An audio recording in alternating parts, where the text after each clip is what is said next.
For most of the 20th century, the path to a better life was relatively straightforward. Get a skill kind of job, work hard, earn more money. Your income was largely determined by what you did. But look closely at the modern economy, and a different pattern begins to emerge. Some people are earning money from businesses they don't actively run, from content they created years ago, from software they've already built, from investments, brands, intellectual property, and digital assets that continue generating value long after the original work is finished. Meanwhile, millions of others remain dependent on trading time for income.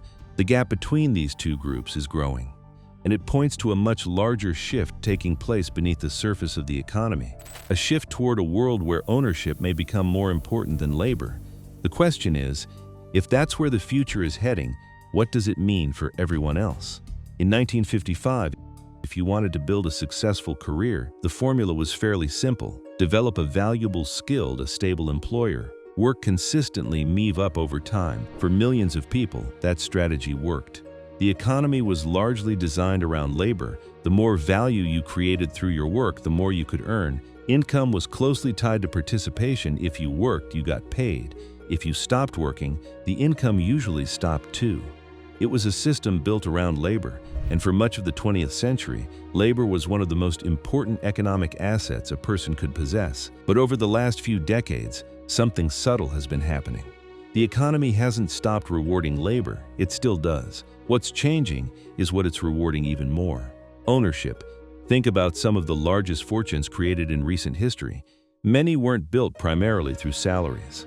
They were built through ownership of companies, ownership of platforms, ownership of intellectual property, ownership of investments, ownership of networks and digital ecosystems. This distinction matters because labor and ownership operate according to different rules. Labor produces income, ownership produces leverage. A person can only work so many hours. An asset can continue creating value indefinitely. This isn't a new idea. Ownership has always mattered. The difference is that ownership is becoming increasingly accessible and increasingly important. Historically, ownership was often concentrated among those with significant capital. Building a factory required enormous resources. Launching a television network required massive infrastructure. Creating a national brand demanded huge budgets. The barriers were high. Most people participated in the economy as workers because ownership opportunities were limited. Today, those barriers are falling.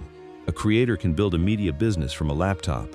A developer can launch software used around the world. An entrepreneur can build an online brand without opening a physical store. An investor can own shares of global companies with a few clicks. Technology has dramatically reduced the cost of ownership, and that's creating a new economic dynamic. For the first time in history, millions of people have access to ownership opportunities that were previously unavailable. But access alone doesn't guarantee participation.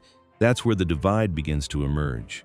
Because many people still approach the economy using an industrial age mindset, they focus almost entirely on earning income, getting a raise, finding a better paying job, working more hours. Those things remain important.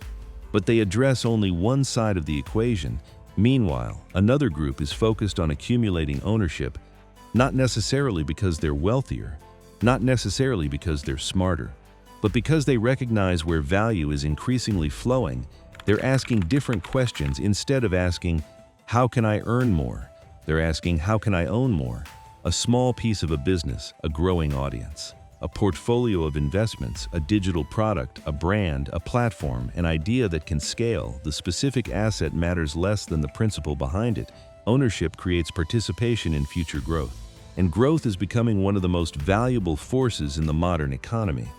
This is why some of the most significant wealth creation stories of the last 30 years share a common theme. People didn't simply earn money from change. They owned part of the change. They owned companies benefiting from technological shifts. They owned platforms attracting attention. They owned assets that appreciated as the world evolved. And that may be the most important economic transition taking place today.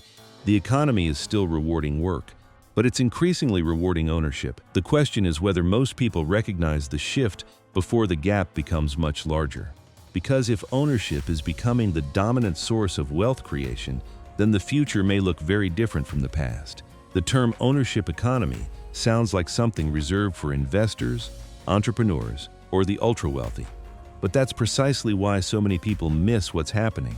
Because the ownership economy isn't really about being rich, it's about how value is increasingly being distributed. For most of the industrial age, people earned a larger share of economic value through labor.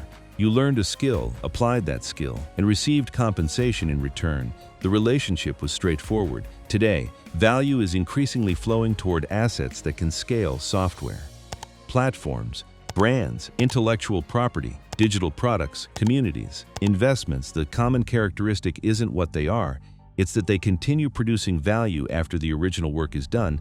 That's why ownership matters.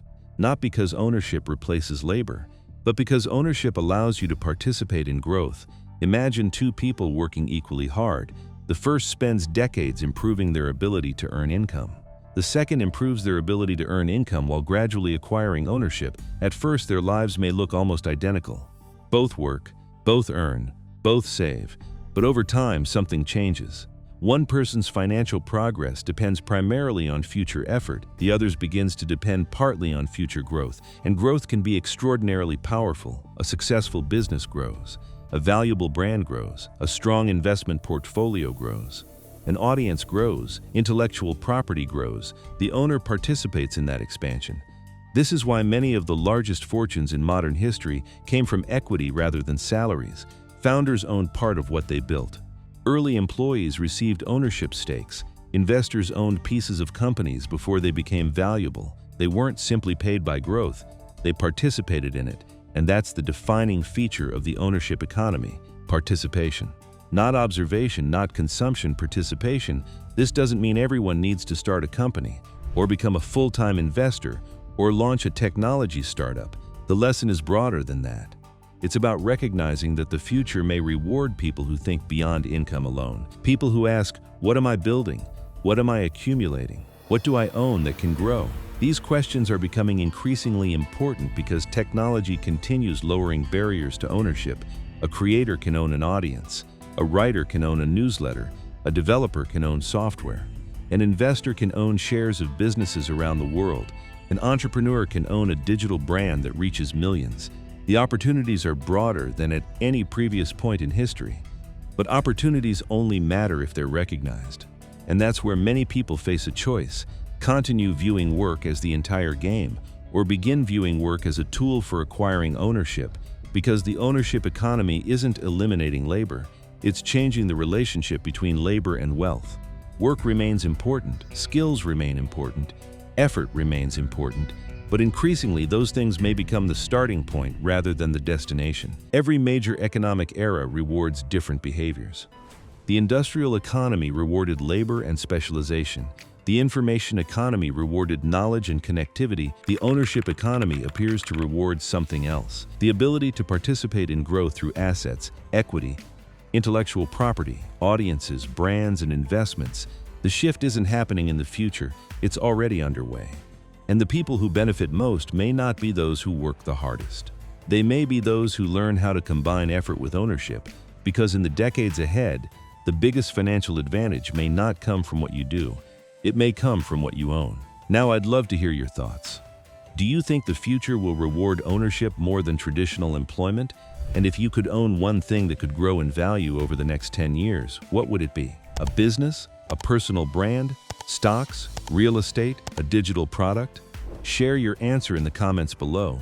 And if you enjoy exploring the forces shaping wealth, technology, business, and the future, subscribe and join us for the next deep dive. Because understanding where the economy is heading is often the first step toward benefiting from it.